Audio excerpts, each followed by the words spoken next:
আসসালামু আলাইকুম।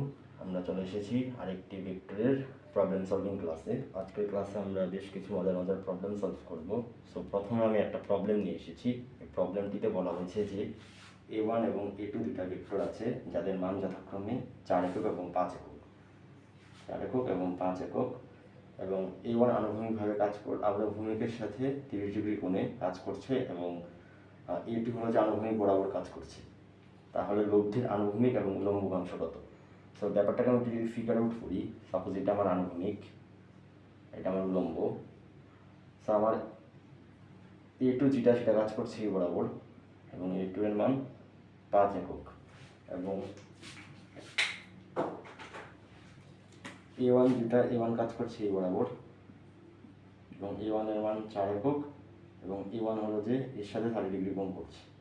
সো এটা হলো যে আমার মূল ফিগারটা। সো আমার বলেছে যে এই দুটা যে লব্ধি,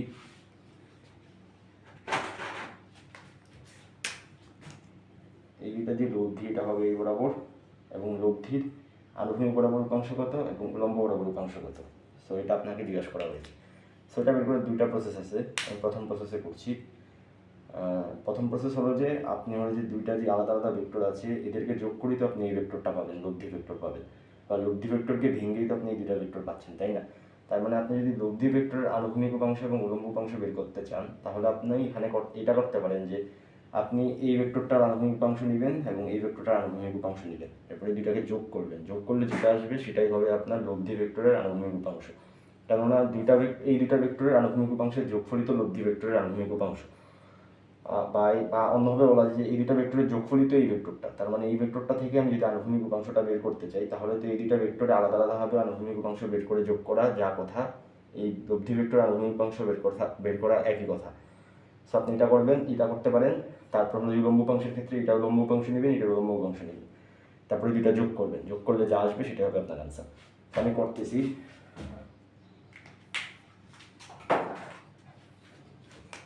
আমি এখানে AX বের করতেছি। AX হলো যে এ হলো যে আমার লব্ধিটা। সো AX হলো যে আমার প্রথমত A1 cos 30 degree plus A2 cos 0 degree, because এটা হলো যে x অক্ষ বরাবরই কাজ করছে এবং ভূমি বরাবরই কাজ করছে, এই জন্য এই বরাবর এটার কোণ হলো যে 0 ডিগ্রি, এটার সাথে 0 ডিগ্রি কোণ করছে।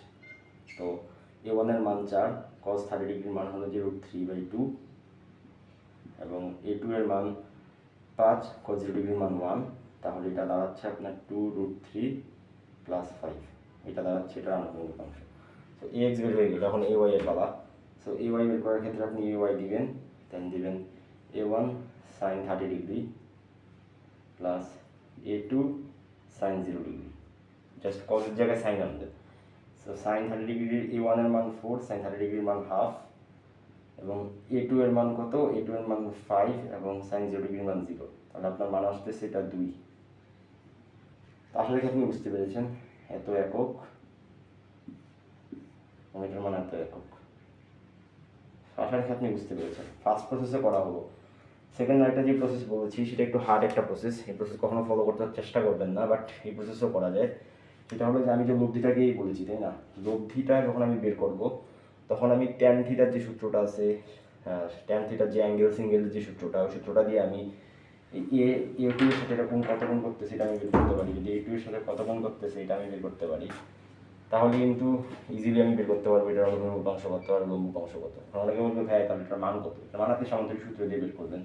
4 স্কোয়ার নেবেন, 5 স্কোয়ার নেবেন, প্লাস 2 × 4 × 5 cos 30 ডিগ্রি নেবেন, তাহলে আপনি সামান্তরিক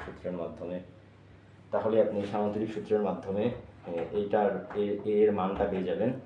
এর মানটা যদি আপনি পেয়ে যান, তারপর আপনি আলফা ইউজ করে এটার x অক্ষ বরাবর বা আনুভূমিক বরাবর যে উপাংশটা সেটা বের করতে পারবেন। দেন আপনি গ্র্যাজুয়ালি y অক্ষ বরাবর যে উপাংশটা বা উলম্ব বরাবর যে উপাংশটা সেটাও বের করতে পারবেন। সো আমি প্রসেসটা দেখাচ্ছি না, ওই প্রসেসটা বেশ লেন্দি একটা প্রসেস, এবং আপনারা ট্রাই করবেন যে প্রসেসটা ফলো না করতে। সো আমি নেক্সট প্রবলেমে চলে যাই।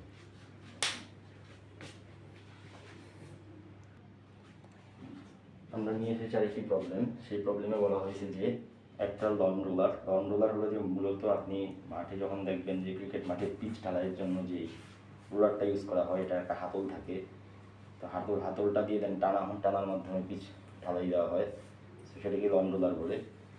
সো একটা লন রোলার টানার সময়, অর্থাৎ লন রোলারটাকে টানা হচ্ছে এই বরাবর, টানার সময় এর হাতের আনুভূমিকের সাথে 30 ডিগ্রি কোণ করছে।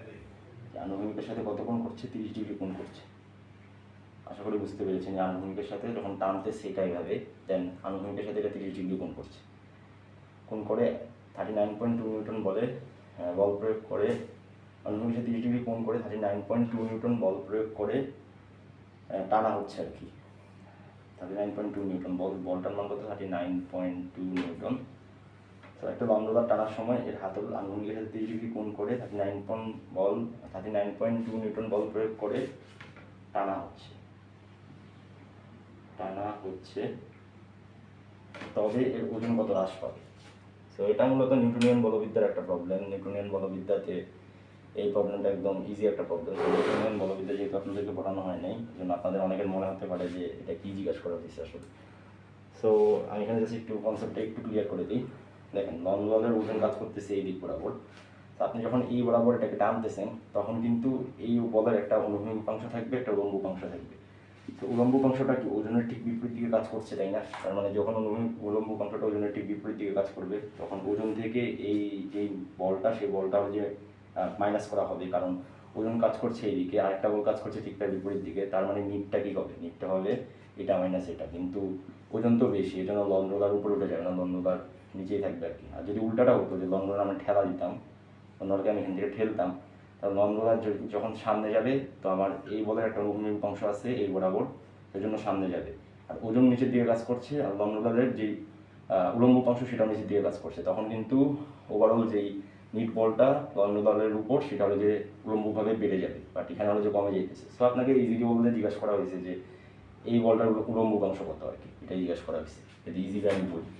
সো এটাকে এভাবেই বলা হয়েছে যে কতটুকু হ্রাস পাবে, অর্থাৎ এই যে এই বলটা থেকে আপনি এই বলটা বিয়োগ দিবেন, কতটুকু হ্রাস পাবে, মানে হ্রাস তো এতটুকু পাইতেছে, তাই না? তাহলে এটা থেকে এটা বিয়োগ দিলে হবে নিট যে বলটা কাজ করছে লম্ব বরাবর সেটা। তো হ্রাস তো এতটুকু পাচ্ছে, তার মানে আপনি এটা জাস্ট লম্ব অংশ বের করবেন।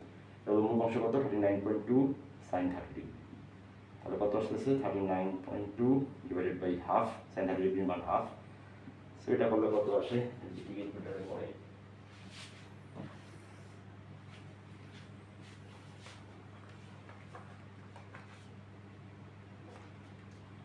এটা আসতেছে 19.6 নিউটন, অর্থাৎ ওজন 19.6 নিউটন কমে যাবে। আমি আশা রাখি আপনারা বুঝতে পেরেছেন কীভাবে এটার অ্যান্সারটা এসেছে। তো এটা নিয়ে আমরা নিউটনিয়ান বলবিদ্যা চ্যাপ্টারে অনেক বিস্তারিত আলোচনা করবো। এটা তো একদম ইজি প্রবলেম নিউটনিয়ান বলবিদ্যা চ্যাপ্টারের, আমরা সেখানে অনেক হার্ড প্রবলেম আছে আলোচনা করবো। তো সেখানে সেগুলো বুঝলে আপনি এটাই একদম ইজিলি বুঝে যাবেন, আমি আশা রাখি। তো আমি পরবর্তী প্রশ্নে প্রসিড করি। আমরা নিয়ে এসেছি আরেকটা মজার প্রবলেম। এটা একটা অ্যাডমিশন স্ট্যান্ডার্ড একটা প্রবলেম। সো এই প্রবলেমে বলা হয়েছে যে একটা সুষম ষড়ভুজ রয়েছে আমার কাছে, এবং সুষম ষড়ভুজের এ বাহু থেকে বি বাহুর দিকে একটা একক মানের ভেক্টর কাজ করছে, এ বাহু থেকে সি বাহুর দিকে একটা 2 একক মানের ভেক্টর, এ বাহু থেকে ডি বাহুর দিকে একটা 3 একক মানের ভেক্টর, এ বাহু থেকে ই বাহুর দিকে একটা 4 একক মানের ভেক্টর, এবং এ বাহু থেকে এফ বাহুর দিকে একটা 5 একক মানের ভেক্টর কাজ করছে। সো আমাকে বলা হচ্ছে যে এখন এই ওভারঅল এই যে এতগুলো ভেক্টর কাজ করছে, মোট 5টা আমার ভেক্টর কাজ করছে, এই 5টা ভেক্টরের লব্ধি আমার কত হবে, এটা আমাকে জিজ্ঞেস করা হয়েছে প্রশ্নে। সো যেহেতু এটা একটা সুষম ষড়ভুজ, সুষম ষড়ভুজের ক্ষেত্রে যে কোণটা, এদের মধ্যবর্তী যে কোণটা, এর মধ্যবর্তী যে কোণটা, এটা হচ্ছে 120 ডিগ্রি। সো এটা হলো যে আমার 120 ডিগ্রি সুষম ষড়ভুজ যেহেতু। আর সুষম ষড়ভুজের ক্ষেত্রে প্রত্যেকটা কর্ণ 30 ডিগ্রি কোণে, এই কর্ণটা 30 ডিগ্রি কোণ করতেছে, তার পরের কর্ণটা 30 + 30 60 ডিগ্রি কোণ করতেছে, এই বাহুটা 90 ডিগ্রি কোণ করতেছে, এবং পরেরটা আরও 30 বাড়বে। এটা কত করতেছে? এটা 120 ডিগ্রি কোণ করতেছে। অর্থাৎ প্রত্যেকটা কর্ণের ক্ষেত্রে 30 ডিগ্রি করে বাড়তেছে। এসি কর্ণ এ বি এর সাথে 30 ডিগ্রি কোণ, এডি কর্ণ এ বি এর সাথে 60 ডিগ্রি কোণ, এই কর্ণ এ বি এর সাথে 90 ডিগ্রি কোণ, এবং এফ বাহুটা এ বি এর সাথে 120 ডিগ্রি কোণ করতেছে। প্রত্যেকের ক্ষেত্রে 30 ডিগ্রি করে বাড়তেছে। সো আমি এটাকে উপাংশ বিভাজন করে খুব ইজিলি করতে পারি।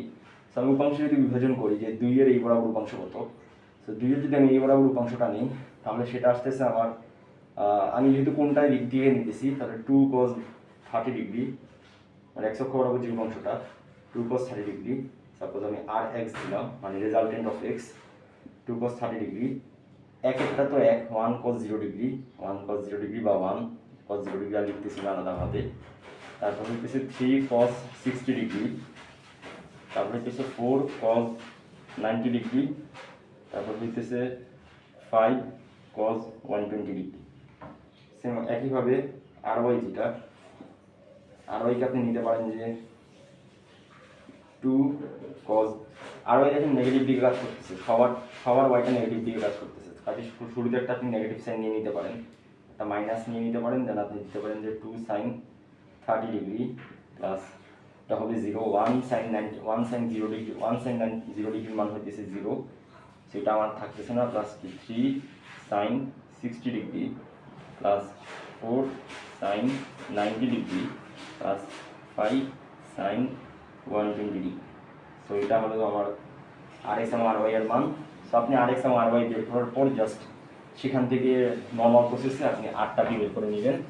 তো সেটাই হবে আপনার অ্যান্সার। আমি আর প্রসেস করতেছি না, বিকজ পরের প্রসেসগুলো সহজ। আপনি জাস্ট কোশ্চেনটাকে যদি ভালোভাবে বুঝতে পারেন তাহলে পরের প্রসেসগুলো বুঝতে আশা রাখি আর কোনো সমস্যা হবে না। পরে জাস্ট আপনার হিসাবের কাজ। এখন আপনার কোশ্চেন আসতে পারে কোন কত বলবো, কোন হবে যে theta is equal to R X একটা বের হবে, থিটা ইজ ইকুয়াল টু হবে tan inverse R X by R Y, R X by R Y. So R X by R Y যেহেতু আপনি করতেছেন, তাহলে এখানে বরাবর যেটা আমার আর কাজ করে, দাঁড়ান আমি একটু লম্বা করে দিই, এটা আমার সাপোজ আর, আর আপনি আর এক্স বাই আর ওয়াই বলতেছেন, তাহলে লম্ব বাই ভূমি, তাহলে আপনি কোনটা নিতেছেন, আপনি এই কোনটা নিতেছেন, এটা। তো এটা লম্ব বাই ভূমি, তাহলে R Y by R X নেবেন, R Y by R X, R Y by R X যদি নেন তাহলে আপনি এই কোনটা পাবেন, R Y by R X নেবেন, এই যে এই কোনটা লব্ধি এই এ বি এর সাথে যে কোনটা করছে ওইটা নির্ণয় করতে পারবেন। তখন আপনি বলবেন যে লব্ধি এ বি এর সাথে এত ডিগ্রি কোণ করছে, এখান থেকে আপনি যেটা পাবেন মান। সো আমি আশা রাখি আপনি পারবেন এটা। সো আমি পরের প্রশ্ন প্রসিড করি। আমরা নিয়ে এসেছি আরেকটি মজার প্রবলেম, এটা রুয়েটে এসেছিল। এখানে বলা হয়েছে যে পরস্পরের সাথে লম্বভাবে ক্রিয়াশীল দুটি বলের লব্ধি, অর্থাৎ দুটা বল পরস্পরের সাথে যদি লম্বভাবে থাকে, তবে যদি লব্ধি একটি বলের সাথে 60 ডিগ্রি কোণ করে, আর লব্ধি সাপোজ এটা লব্ধি একজনের সাথে 60 ডিগ্রি কোণ করেছে, তাহলে অপরজনের সাথে অবশ্যই কত ডিগ্রি কোণ করবে, 40 ডিগ্রি কোণ করবে। তো বলেছে যে বলের লব্ধির মান আবার 80 নিউটন করে দিয়েছে, লব্ধির মান 80 নিউটন, ডেটা সবই মোটামুটি দিয়ে দিয়েছে। তো বলেছে যে তবে বল দুটির মান হবে। সো আপনি দেখেন এখানে ইজি একটা কনসেপ্ট দেখেন, পরস্পরের সাথে যদি লম্বভাবে ক্রিয়া করে তাহলে লব্ধি এই 60 ডিগ্রি কোণে ওর সাথে যে উপাংশটা করবে সেটাই তো হবে এই বলের মান। লব্ধি 30 ডিগ্রি কোণে ওর সাথে যে উপাংশটা করবে এটাই তো হবে এই বলের মান। আমি প্রথম দিকে পড়েছিলাম যে একটা বল দুটা বলকে যদি যোগ করে আপনি একটা বল পান, তবে একটা বলকে ভেঙেও আপনি ওই আগে দুটা বলই পাবেন, তাই না? অর্থাৎ আমি এটা বুঝাতে চাই যে মার্কারকে যদি আমি ভেঙে দুটা পিস পাই, দুটা পিসকে যদি আমি আবার জোড়া লাগাই তাহলে কিন্তু এই মার্কারটাই পাবো, তাই না? ওই ব্যাপারটা এখানে করতেছে। তো আপনি এই বলটা আর এই বলটাকে যোগ করে আপনি এই লব্ধিটা পাবেন, এই লব্ধিকে ভেঙেও তো আপনি এই দুটা বলই পাবেন, তাই না? অন্য কিছু তো আর পাবেন না, এটাই তো স্বাভাবিক কথা। সো আপনি লব্ধির এই অনুভূমিক অংশ নেবেন আর লম্ব অংশ নেবেন, যা আসবে তাই হবে আপনার অ্যান্সার। কারণ দেখেন এই দুইটা বল আবার লম্বভাবে কাজ করছে। আমাদের অনুভূমিক এবং লম্ব অংশ তখনই প্রযোজ্য হতো যখন দুইটা উপাংশ হবে পরস্পর লম্ব, এই উপাংশটা আর এই উপাংশটা একে অপরের সাথে লম্ব। সো এটাই আমরা এখন খাটাবো। তো আমি জাস্ট দিচ্ছি 80 cos 60 ডিগ্রি আর 80 sin 60 degree. So cos 60 degree যেটা, এটা আসতেছে আমার কত, এটা আসতেছে আমার 40, আর sin 60 ডিগ্রি যেটা, এটা আমার আসতেছে 40√3। সো আমি আশা রাখি আপনারা বুঝতে পেরেছি। সো আমি পরবর্তী প্রশ্ন প্রসিড করি। আমি আরেকটা প্রবলেম নিয়ে এসেছি। এই প্রবলেমে চাওয়া হয়েছে যে উপাংশের সাহায্যে লব্ধির সরণ ভেক্টর নির্ণয় করে। এখানে কিন্তু সরণের মান নির্ণয় করতে বলা হয়নি, এখানে সরণ ভেক্টরটাকে নির্ণয় করতে বলা হয়েছে। অর্থাৎ আপনার আই ক্যাপ এবং জি ক্যাপের মাধ্যমে আপনি সরণটাকে প্রকাশ করবেন আর কি। তো সরণ এটা আমার ও বিন্দু, সাপোজ এটা আমার এ বিন্দু, এটা আমার বি বিন্দু, এটা আমার সি বিন্দু। তো আপনাকে সহজ ভাষায় বললে ওসি ভেক্টরটা নির্ণয় করতে বলা হয়েছে। দেখেন ওসি ভেক্টরটা কি কার কার যোগফল? ওসি ভেক্টরটা হলো যে O A vector plus AB vector plus BC ভেক্টরের যোগফল হচ্ছে আপনার ওসি ভেক্টর। খুবই সহজ। তো আপনি এখন কি করবেন, আপনি এখন প্রত্যেকটা ভেক্টরকে অনুভূমিক এবং উল্লম্ব অংশে বিভক্ত করে ফেলবেন, তারপর আপনি যা অ্যান্সার পাবেন ওটাই হবে আপনার অ্যান্সার। ইজি একটা প্রসেস। সো 10 অনুভূমিকের সাথে কত গুণ করতেছে, 10 cos 40 ডিগ্রি প্লাস আই ক্যাপের সহগুলো তো সব আমি একসাথে লিখছি আর কি, আই মিন সবগুলা অনুভূমিক উপাংশকে আমি একসাথে লিখতেছি, সবগুলো লম্ব উপাংশকে আমি একসাথে লিখবো। তো দেন এখানে হবে 7 cos 0 ডিগ্রি হবে, বিকজ এটা অনুভূমিক বরাবরই কাজ করছে। আর 20 আর হবে না, কারণ 20 লম্ব বরাবর কাজ করছে, ওর কোনো অনুভূমিক উপাংশ থাকবে না। তো আমি এখানে আই ক্যাপ দিয়ে দিলাম। প্লাস হলো যে আপনার 10 sin 40 ডিগ্রি, প্লাস হবে যে 7-এর কোনো লম্ব উপাংশ থাকবে না, কারণ 7 কেবলমাত্র অনুভূমিক বরাবর কাজ করছে, সেখানে হবে 0, প্লাস 20 পুরোপুরি লম্ব বরাবর কাজ করছে, তাহলে হবে 20 যেহেতু। এটাই আপনার অ্যান্সার। আপনি এটাকে হিসাব নিকাশ করে দেখবেন কত আসে, তাহলে এটাই হবে আপনার ওসি ভেক্টর আর কি, এবং এটা হবে একটা সরল ভেক্টর। আশা করি বুঝতে পেরেছেন। তাহলে আপনার এটাকে নির্ণয় করতে বলা হয়েছে, এটা এই যে ওসি, ওটি সি বরাবর ওসি। তো আমি পরবর্তী প্রশ্নে আবার প্রসিড করি। আমি আরেকটা প্রবলেম নিয়ে এসেছি, এটা রাজশাহী বোর্ডে আসা একটা প্রবলেম। রাজশাহী বোর্ড 24 সালে এইচএসসি বোর্ডে আসছিল, পরীক্ষা আসছিল এইচএসসি। তো সেখানে বলা হয়েছে যে আপনাকে তিনটা ভেক্টর দিয়ে বলা হয়েছে যে ও এক্স বরাবর আপনার লব্ধি কত। তো তিনটা ভেক্টর, একটা 11 নিউটন, একটা 22 নিউটন, একটা 33 নিউটনের বল। তো ও এক্স বরাবর লব্ধি কত। তো এটা ইজি একটা প্রবলেম। তো ও এক্স বরাবর লব্ধি কত এতক্ষণ আমরা পড়ে এসেছি। ও এক্স বরাবর লব্ধি হবে যে প্রত্যেকের এক অক্ষ বরাবর যে উপাংশটা, সেটার যোগফলটা হবে ও এক্স বরাবর লব্ধি। শুরুর দিকে একটা প্রবলেম করেছিলাম, সেখানে বলেছিলাম যে পুরা লব্ধির এক অক্ষ বরাবর যে উপাংশ আলাদা আলাদাভাবে সকলের এক অক্ষ বরাবর উপাংশ সেম হবে। তো আশা রেখে আপনি বুঝতে পেরেছেন যে কী হবে। তো প্রত্যেকটার আলাদাভাবে ও এক্স বরাবর উপাংশ হলো যে প্রত্যেকটার আলাদা আলাদাভাবে এক অক্ষ বরাবর উপাংশের যে যোগফল, সেটাই হলো যে ও এক্স বরাবর লব্ধিবল। সো ও এক্স বরাবর লব্ধিবল কত হবে, 11 হবে, প্লাস হবে যে 22 cos, দেখেন এক অক্ষের সাথে কত কোণ করতেছে, এটা করতেছে 60 ডিগ্রি। সো এটা কত, এটা হইতেছে 120 ডিগ্রি, পুরোটা 180 ডিগ্রি, তাহলে এটা 60 ডিগ্রি হলে এটা 120 ডিগ্রি। প্লাস হবে যে 33, এটা যদি 30 ডিগ্রি হয় তাহলে এই কোণটা কত, এই কোণটা, এটা যদি 30 ডিগ্রি হয় তাহলে এটা হলো 60 ডিগ্রি, এটা 180 ডিগ্রি, 180 ডিগ্রির সাথে 60 ডিগ্রি যোগ হবে তাহলে 240 ডিগ্রি। হ্যাঁ, তাহলে হয় 240 ডিগ্রি, তাহলে 33 cos 240 ডিগ্রি। তো এটা আপনি বের করবেন, দেখবেন কি অ্যান্সার আসে, এটাই হবে আপনার উত্তর আর কি। আর এটা 3 মার্কের জন্য আসছিল, এত ইজি একটা প্রবলেম আসছিল 3 মার্কের জন্য। আমি আশা রাখি আপনি আমার প্রসেসটা বুঝতে পেরেছেন। এক চোখের ধনাত্মক দিকের সাথে কত কোণ করছে, আমি জাস্ট ওটা নিব, ওটা নেওয়ার পর তাদের আমি কজ উপাংশটা নিব, কজ উপাংশ নিব, এখানে কজ 0 ডিগ্রি আসবে, কজ 0 ডিগ্রির মান তো 1। সো আমি আলাদাভাবে ওটা লিখি নেই, জাস্ট ডিরেক্ট 11 দিচ্ছি। এটা আপনার কমন সেন্স। আপনি যদি কোনো একটা বল যদি এই বরাবরই কাজ করে, ওর এই বরাবর উপাংশ কত, ওর মানটাই তো এই বরাবর উপাংশ, কারণ পুরাটাই তো এই বরাবরই কাজ করছে, অন্য দিকে তো আর কিছু কাজ করছে না। আর যদি এই বরাবর কাজ করতো বা এই বরাবর কাজ করতো, তখন কোণ হতো এবং কোণ অনুযায়ী আমি নিতাম। সো এখানে যদি আমি ম্যাথমেটিক্যালিও দেখি, তাও cos 0 ডিগ্রি আসতেছে, cos 0 ডিগ্রির মান কত, 1, সো 11ই আসতেছে। সো আমি ঝামেলায় যাচ্ছি না একটু। সেইভাবে আপনাকে করা শিখতে হবে। আপনি সবসময় পরীক্ষার খাতে একদম cos সাইন দিয়ে অনেক সময় দেখা গেছে লিখতে পারবেন না, জাস্ট শর্টকাটে লিখে দিবেন। সেইভাবে আপনাকে লিখতে হবে আর কি। অ্যাডমিশন টেস্টে তো এগুলো দেখা গেছে অনেক কিছু লিখতে পারবেন, আপনি ডিরেক্ট মান লিখে দিবেন, যে এক লাইনে একদম ও এক্স ইকুয়াল টু মানটা লিখে দিবেন, সব ক্যালকুলেটর করে ফেলতে হবে। সো আপনাকে এটা ইউজড হতে হবে, যে আমি যা বুঝিয়ে দিচ্ছি এটা সহজে বিষয়। সো আমি এটা একটা প্রশ্ন আছে, এই প্রশ্নটাতে যাচ্ছি। তো প্রশ্নতে জিজ্ঞেস করা হয়েছে যে বল প্রয়োগের ফলে কণাটি কোন দিকে গতিশীল হবে তা নির্ণয় করতে।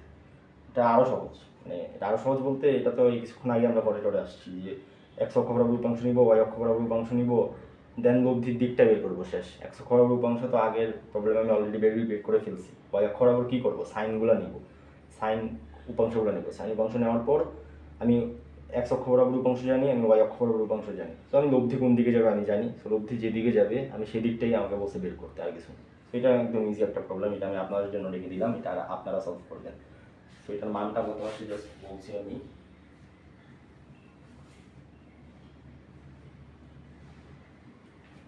এটার মানটা আসতেছে ও এক্স এর সাথে 10 ডিগ্রি কোণ, 210 ডিগ্রি কোণে, ও এক্স এর সাথে 210 ডিগ্রি কোণে কাজ করতেছে লব্ধিটা। ও এক্স এর সাথে 210 ডিগ্রি কোণে, দেখবেন যে আনসারটা মিলে কিনা। আমি পরবর্তী প্রশ্ন প্রসিড করি। তো এটা একটা মজার প্রবলেম। এই প্রবলেমে আপনাকে বলা হয়েছে যে এটা একটা ফিগার আপনাকে দেওয়া হয়েছে, এবং দেওয়ার পর বলা হয়েছে যে থিটা কত হলে bx by সমান হবে। এটা আপনাকে প্রশ্ন বলা হয়েছে যে থিটা কত হলে VX is equal two VY হবে। সো ভিএক্স মানে কত? ভিএক্স মানে ভি কজ থিটা আর ভিওয়াই মানে ভি সাইন থিটা।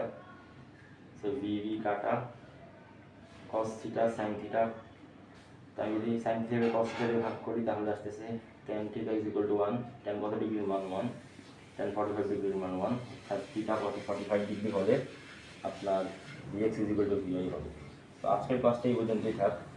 পরবর্তীতে আমি ইনশাল্লাহ আরও প্রবলেম সলভিং ক্লাস দিব আপনাদেরকে, ওগুলো আপনারা দেখেন, আশা রাখি আপনাদের উপকার হবে। আজকের ক্লাসটা ভালো লেগে থাকলে অবশ্যই একটা লাইক দিয়ে যাবেন এবং চ্যানেলটাকে সাবস্ক্রাইব করে যাবেন। দেখা হবে পরবর্তী ক্লাসে। আসসালামু আলাইকুম।